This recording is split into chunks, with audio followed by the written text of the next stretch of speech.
The question in the title of this conversation is one that most couples have never discussed. Not because it is too painful to consider, although it is certainly that, but because the financial dimension of spousal loss, the specific, practical, immediately urgent question of what happens to the money and what the surviving person is supposed to do with it, sits in a peculiar category of things that are obviously important to address and persistently avoided because addressing them requires acknowledging that the situation they describe will, at some point, be real.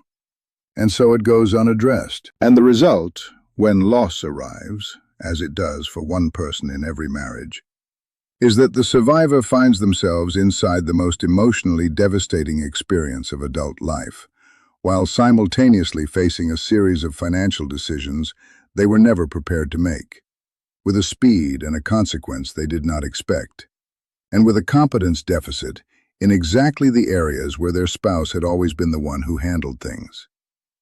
My name is Richard Harlow, and what I want to do in the next several minutes is address this question with the directness it deserves, not morbidly, not alarmingly, but practically. Because the conversation that couples avoid having now is the conversation that determines whether the survivor of a marriage navigates financial loss with competence and stability, or with compounded confusion and costly mistakes made at the worst possible moment. And the conversation is entirely available to have. It is not complicated. It just requires choosing to have it. The financial reality of spousal loss has two distinct dimensions that are rarely named separately, and conflating them is one of the things that makes the situation so overwhelming for survivors. The first dimension is procedural, the sequence of administrative and legal steps that must be taken in the months following a death. Notifying institutions, transferring accounts, updating beneficiary designations, handling the estate, filing required tax returns, making decisions about insurance proceeds, coordinating with Social Security. This dimension has a correct sequence, specific deadlines, and real consequences for errors and omissions. The second dimension is strategic. The decisions about how the surviving spouse's financial life should be restructured for the next 20 or 30 years. What to do with the insurance payout, how to reposition the investment portfolio, whether to keep or sell the house, how to rebuild a retirement income plan that was designed around two people's savings and benefits rather than one. This dimension is slower, more complex, and far more consequential in its long-term effects.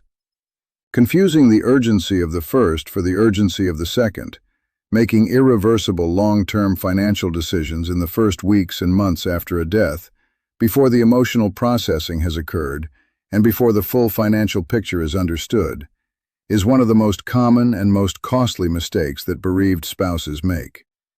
I want to ground this in the experience of a woman named Josephine. Josephine was 61 years old when her husband of 34 years died of a sudden cardiac event. He was 63, in apparent good health, and the death was completely unexpected.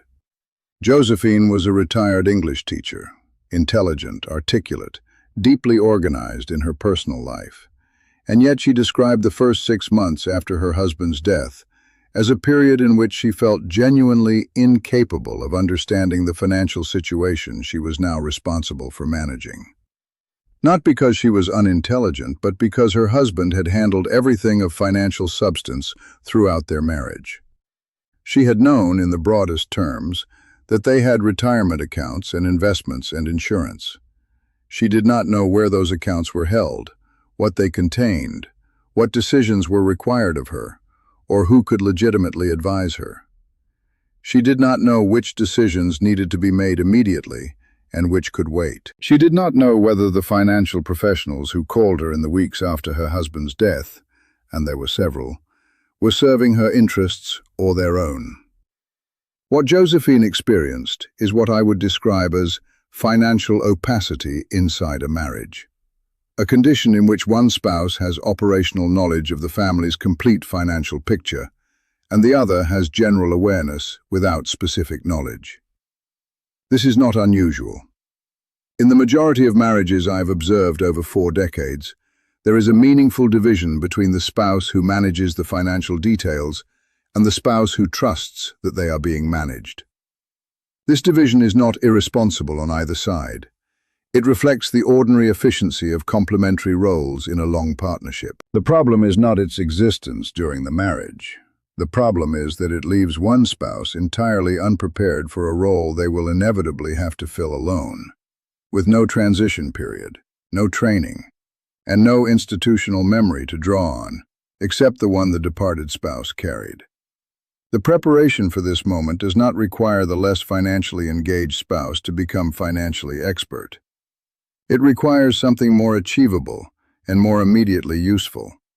A shared and documented understanding of the complete financial picture, accessible to both spouses, stored in a place both spouses know, and updated regularly enough to reflect current reality. This document, which I often describe to couples as a financial roadmap, is not a legal instrument. It is a practical guide that answers the specific questions the survivor will face in the first days and weeks. Where are all the accounts? What institutions hold them? What are the account numbers and login credentials? Where are the insurance policies?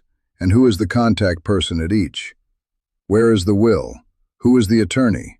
What is the Social Security situation for each spouse? What monthly income will continue after the death, and what will stop? These answers, written down and known to both spouses, transform the first weeks of financial administration after a death from a confused search through unfamiliar territory into a navigable, documented process.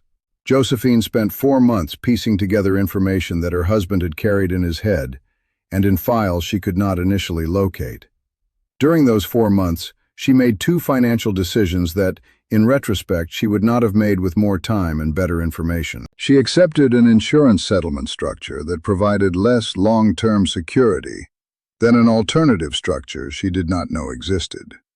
And she sold investments in the first weeks after the death, at a moment when her emotional state was at its most compromised, on the advice of someone she should not have trusted on a timeline that was not actually required by any external obligation.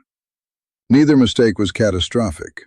Together, they represented a meaningful and permanent reduction in the financial security she would carry through the next 25 or 30 years of widowhood. The strategic dimension, what to do with the financial life that remains after the procedural administration is complete, is where the most consequential decisions live, and where the guidance available to surviving spouses is most consistently inadequate. The insurance proceeds from a significant life insurance policy represent a decision of enormous consequence that must be made by someone who is grieving, often for the first time managing large sums of money, and who is likely to be approached by financial professionals within weeks of the death. The research on financial decisions made by recent widows and widowers is consistent and sobering. The quality of those decisions is significantly worse than decisions made by the same individuals under normal emotional conditions.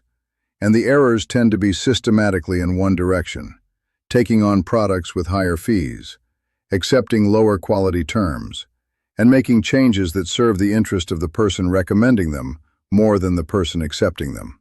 The single most protective instruction I can give to any surviving spouse navigating the early months is this: do not make any strategic financial decision in the first 12 months that cannot be reversed. Keep the insurance proceeds in a simple, safe, liquid instrument. Do not restructure the investment portfolio based on advice received in the first 6 months. Do not sell the house because it feels too large, or buy a new one because moving feels like forward motion, until a full year has passed, and the emotional and practical picture of what the next chapter will look like has become genuinely clearer. Josephine, 5 years after her husband's death, had built a financial life that was stable, well-organized, and sustainably structured for the remaining decades she expected. Not because the first year was navigated well, it was not, but because she eventually found guidance that served her interests, developed her own financial competence in areas she had never needed before, and made decisions from a position of clarity rather than confusion.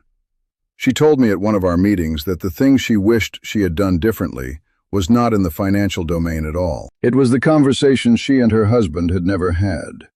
The conversation in which they would have sat down together and gone through everything, where it was, what it meant, what she should do if he were gone. That conversation, she said, would have taken an afternoon. It would have saved her a year of confusion and 2 decisions she still regretted.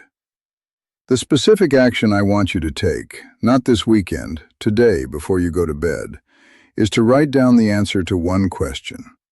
If your spouse died tonight, would you know where to find the complete financial picture? Not a guess about where things might be. An actual answer with a specific location. If the answer is no, if you would spend the first days of the worst experience of your life searching for account statements and insurance documents and attorney contacts, then the conversation this video has been building toward is a conversation you need to have this week. Not next month, this week. The financial roadmap your spouse would need is the one you would also need. The week to prepare it is this one.